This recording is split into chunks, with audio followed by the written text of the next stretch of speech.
Goceh lagi, Rocky Gerung sebut Jokowi main-main dan gak paham filosofi Baduy. Ditulis oleh Widodo.sp di seaworld.com. Selamat menyaksikan channel Tanda Seru.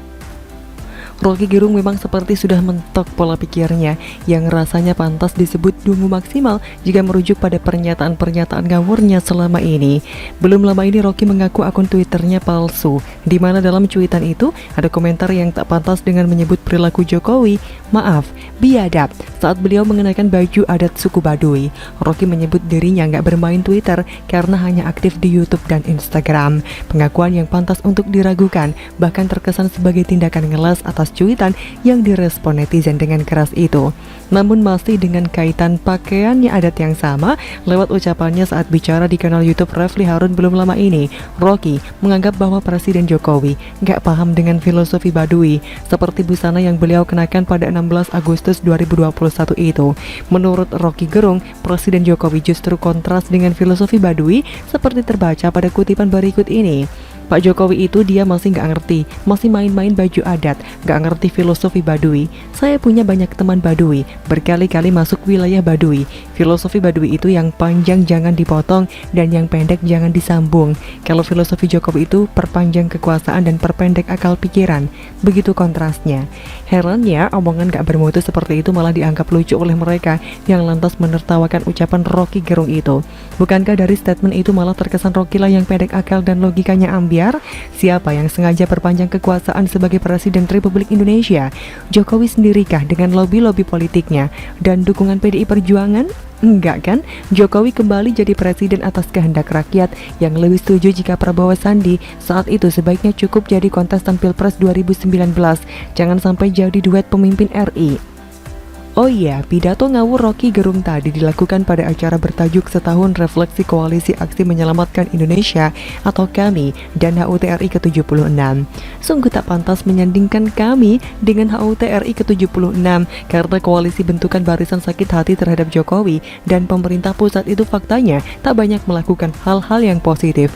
Tak hanya tindakan nyata yang terkesan bagai panggang jauh dari apinya, bahkan ucapan-ucapan para tokohnya pun tak terkecuali Rocky Gerung sangat jauh dari upaya penyelamatan negara dari hal-hal yang menjadi musuh bersama negeri ini, termasuk pandemi COVID-19. Ucapan Rocky Gerung merespon pakaian adat Baduy tadi juga semakin menunjukkan betapa menggebu-gebunya Rocky setiap kali mengomentari Jokowi dan pemerintahannya. Hanya bedanya, kalau bagi Rocky saya punya istilah sampai titik dungu penghabisan. Ya, saya tidak salah kutip, karena tidak pantas rasanya kalau ungkapan yang dipakai adalah sampai titik darah penghabisan. Ungkapan yang biasa dipakai untuk perjuangan heroik seseorang dalam hal-hal yang positif, termasuk saat para pejuang kemerdekaan berjuang demi kemerdekaan Indonesia dengan melawan dan mengusir penjajah. Kalau untuk pejuang, ungkapan titik darah penghabisan memang layak disematkan karena mereka benar-benar berjuang sampai bertaruh nyawa. Lah kalau Rocky Gerung apaan? Saya pun mendukung jika ada yang bisa membuktikan keaslian akun Twitter Rocky Gerung yang rasanya cukup sering disangkal olehnya kalau ada cuitan-cuitan bernada negatif dan tak pantas. Namun meski tanpa bukti cuitan Twitter pun, rasanya cukup mudah menemukan kutipan-kutipan pernyataan orang itu yang seharusnya segera direspon aparat kepolisian, minimal dengan memanggil lalu memeriksanya hingga puluhan jam. Mengharapkan Rocky meminta maaf lalu mendadak berubah rasanya mustahil terjadi karena dugaan kebencian akut dalam dirinya terhadap Jokowi tidak gampang berubah begitu saja dalam semalam, meski dirinya Rocky kelak ada dalam kondisi sakaratul maut. Lihat saja fakta adanya oknum haters Jokowi yang seperti membawa kebencian kepada RI 1 sampai mereka mati. Kondisi yang jelas akan memberatkan langkah mereka menuju syurga yang mungkin mereka idam-idamkan selama ini dengan puluhan bidadari yang kabarnya siap menyambut mereka di akhirat nanti.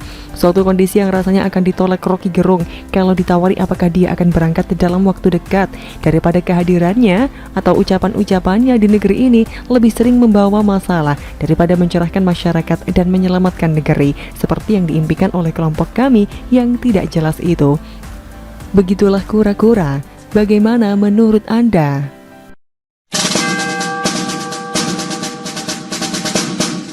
Komnas HAM Burger ditulis oleh Panjat H di seaworld.com. Halo, selamat menyaksikan channel Tanda Seru. Komnas HAM lagi-lagi menjadi sorotan karena perilakunya yang ganjil, dan memang bukan yang pertama, sebab lembaga ini sudah kerap dicibir karena terkesan tidak selaras dengan labelnya sebagai pembela hak asasi manusia. Sekarang lembaga ini malah sibuk dan ngotot membela sejumlah mantan pegawai KPK yang dinyatakan tidak lulus dalam tes wawasan kebangsaan atau TWK. Salah satu di antaranya adalah Novel Baswedan. Sebenarnya gara-gara seorang Novel lah, maka kejadian ini menjadi ramai. Novel yang selama ini sepertinya merasa sebagai pemilik KPK ngotot tidak mau dikeluarkan karena tidak lolos TWK itu. Bersama Novel ada 74 pegawai lain yang tidak lolos dan sudah diberhentikan. Sementara ribuan karyawan yang lolos tes sudah diangkat menjadi ASN. Pasca tes wawasan kebangsaan ini, status ribuan pegawai KPK menjadi jelas, tidak seperti sebelumnya yang sangat misterius dan gelap gulita. Mereka digaji oleh pemerintah, namun tidak boleh diatur pemerintah, sebab merasa memiliki kewenangan dan posisi yang sangat istimewa. Ini ganjil dan gila. Mereka merasa bahwa pekerjaan mereka sebagai pemberantas korupsi sangat dihormati oleh masyarakat, sehingga pasti akan mendapatkan dukungan. Namun lama-lama masyarakat pun semakin sadar, kok pekerjaan lembaga ini tidak sesuai dengan predikat dan kewenangan yang dimiliki. Setiap tahun pemerintah menggelontorkan uang triliunan rupiah untuk biaya operasional KPK. Namun berapa uang negara yang bisa mereka selamatkan dari koruptor? Sangat tidak sebanding dengan biaya yang disuntikkan pemerintah. Bila pakai hitung-hitungan, negara tekor banyak. Masyarakat semakin bertanya-tanya soal urgensi lembaga ini yang sekian tahun terakhir tidak melirik kasus-kasus yang terjadi di Pemda DKI Jakarta. Padahal sangat gamblang bagaimana uang rakyat seperti dihambur-hamburkan untuk banyak hal yang tidak jelas juntrungannya. Tapi karena didiamkan, hal yang sama terus-menerus berulang hingga kini ramai dengan fenomena kelebihan bayar. Ini modus korupsi, tetapi hanya disebut oleh BPK sebagai kelebihan bayar yang setelah dijanjikan akan dikembalikan, lalu masalah selesai. Tetapi apakah nanti benar-benar akan dikembalikan?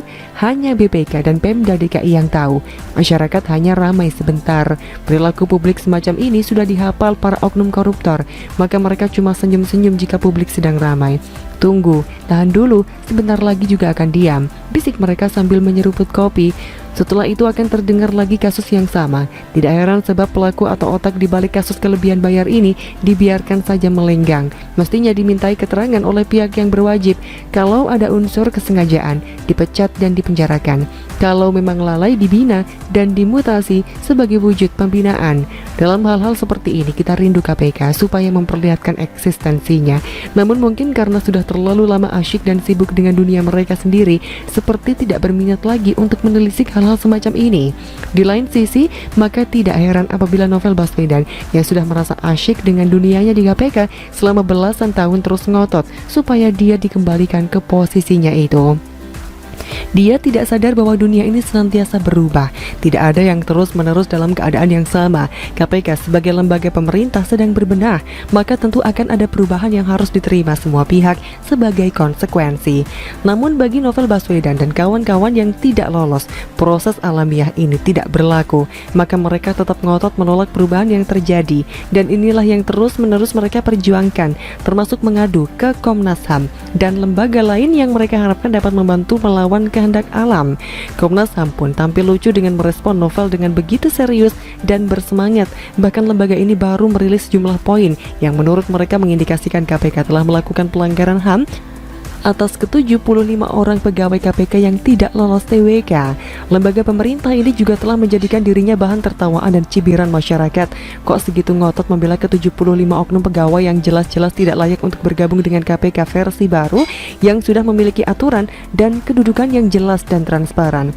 Komnas HAM mestinya mendukung ribuan karyawan KPK yang bersedia mematuhi aturan, ketimbang harus membela segelintir oknum yang tidak jelas apa maunya, sehingga begitu kekeh menentang dan melawan aturan yang berlaku di instansi tempat mereka bekerja.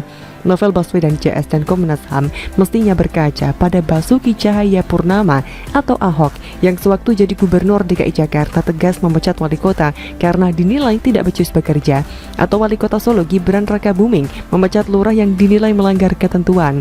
Di Medan, wali kota Bobi Nasution memecat camat yang nakal. Apakah mereka ini protes dan mengadu ke Komnas HAM? Lagi pula jika misalnya pejabat-pejabat yang dipecat kepala daerah itu melapor atau mengadu ke Komnas HAM supaya dikembalikan ke jabatan semula, Bisa jadi lembaga ini akan tertawa dan mencibir para pejabat tersebut karena memang lucu, dipecat atasan karena masalah intern kok melapor ke Komnas HAM. Hal yang sama juga mestinya diperbuat Komnas HAM terhadap Novel Baswedan CS, menertawai dan menasihati mereka supaya taat pada hukum dan aturan yang diberlakukan oleh pimpinan. Tapi yang terjadi sungguh di luar nalar, oknum-oknum semacam ini kok dibela mati-matian. Komnas HAM mestinya memfokuskan perhatiannya pada kasus-kasus pelanggaran hak beribadah sekelompok umat beragama yang akhir-akhir ini marak terjadi, atau selama ini ada banyak kasus yang dilaporkan ke Komnas HAM soal kebebasan beribadah ini. Apakah ada tindak lanjut atau sikap ngotot yang diperlihatkan Komnas HAM? Salah satu contoh GKI Yasmin Bogor yang berada pada posisi yang benar.